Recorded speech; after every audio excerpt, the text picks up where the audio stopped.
Assalamualaikum warahmatullahi wabarakatuh.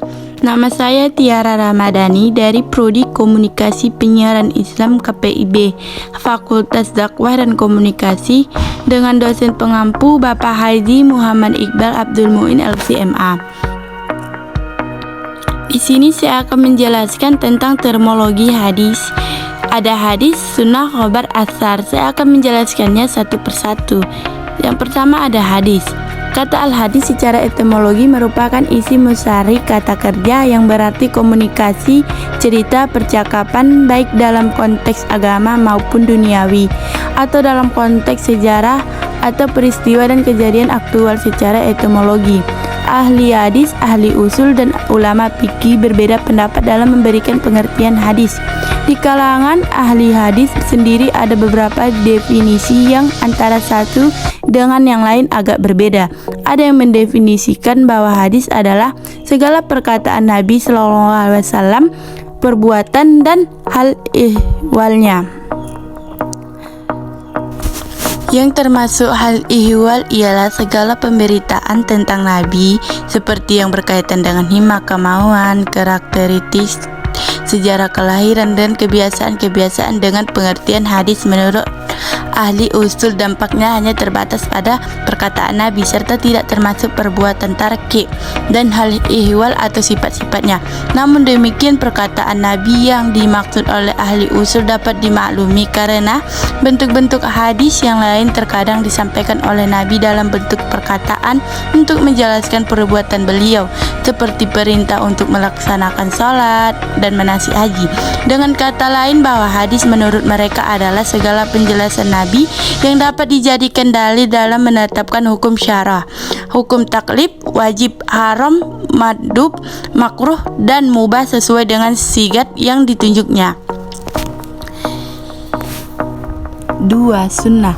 Sunnah secara etimologi berarti jalan lurus dan berkesinambungan yang baik maupun yang buruk. Sedangkan menurut istilah terminologi yang digunakan muhadisin, sunnah adalah segala sesuatu yang dikaitkan dengan Nabi, baik bentuk perkataan, perbuatan, tarkik, bentuk fisik, moral, maupun perjalanan hidup, baik dilakukan sebelum diangkat menjadi Nabi, seperti bertahabus di Gua Hira, maupun sesudah menjadi Rasul.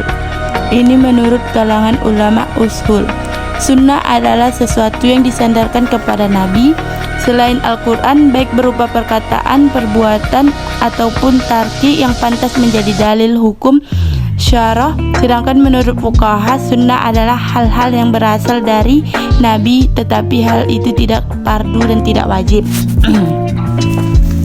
Yang ketiga, khobar. Khobar menurut bahasa berita, al-naba, yaitu berita.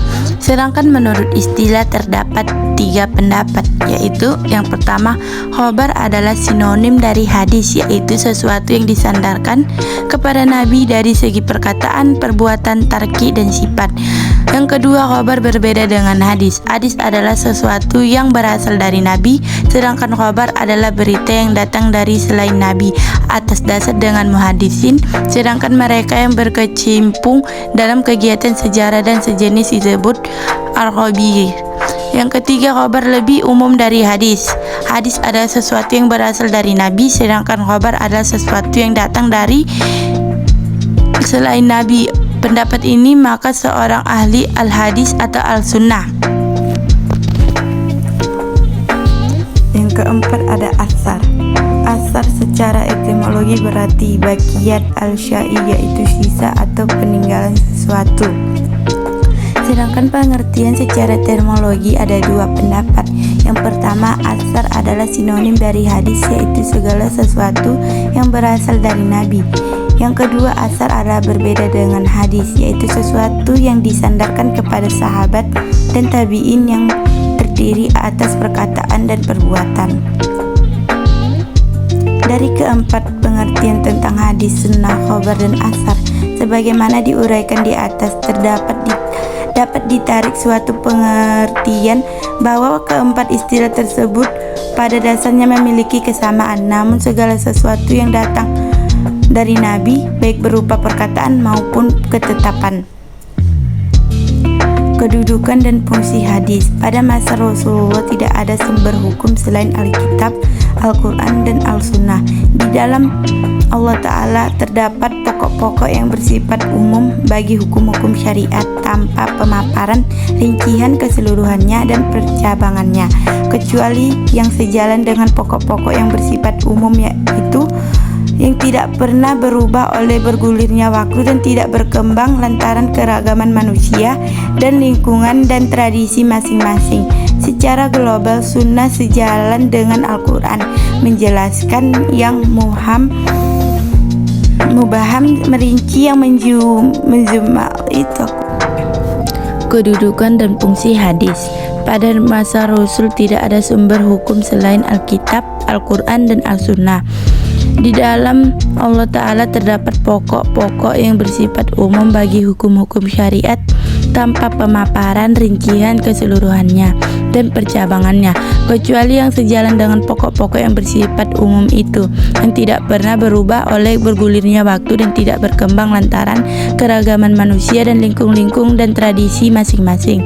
Secara global, sunnah sejalan dengan Al-Quran menjelaskan tentang yang mubham, merinci yang mujmal, membatasi yang mutlak, menghususkan yang umum, dan menguraikan hukum-hukum dan tujuannya.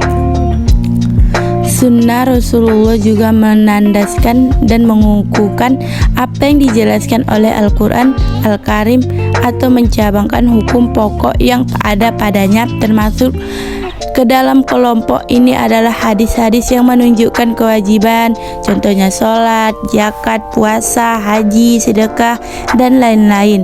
Rasulullah SAW membuat sunnah bersama dengan Al-Quran dan membuat sunnah berkenan dengan apa yang tidak ada secara eksplisit dalamnya. Semua yang beliau sunnahkan diwajibkan kepada kita oleh Allah Subhanahu wa Ta'ala. Di dalam Al-Sunnah juga terdapat hukum-hukum yang tidak disebutkan secara implisit oleh Al-Quran yang statusnya tidak menjelaskan ataupun memberikan tuntunan praktis dari apa yang disebutkan oleh Al-Quran, seperti pengharaman himar-himar peliharaan, binatang bertaring, keharaman menikah seorang wanita atas bibinya baik dari pihak ayahnya ataupun dari ibunya, ketiadaan hukumnya. Bunuh atas diri muslim yang bunuh kafir, kebolehan khiyar syarat adanya syufa, kebolehan gadai dalam kondisi tidak mufasir, dan keharusannya meninggalkan solek bagi wanita yang ditinggal mati suami dalam jangka waktu tertentu yang merupakan tambahan atas kewajiban ida yang disebutkan di dalam Al-Quran serta lainnya. Semua itu merupakan sunnah yang harus diambil dan diamalkan. Thank you. Demikian penjelasan dari saya. Semoga apa yang saya sampaikan dapat bermanfaat bagi kita semua. Jika ada kekurangan, saya mohon maaf karena kesempurnaan hanya milik Allah. Assalamualaikum warahmatullahi wabarakatuh.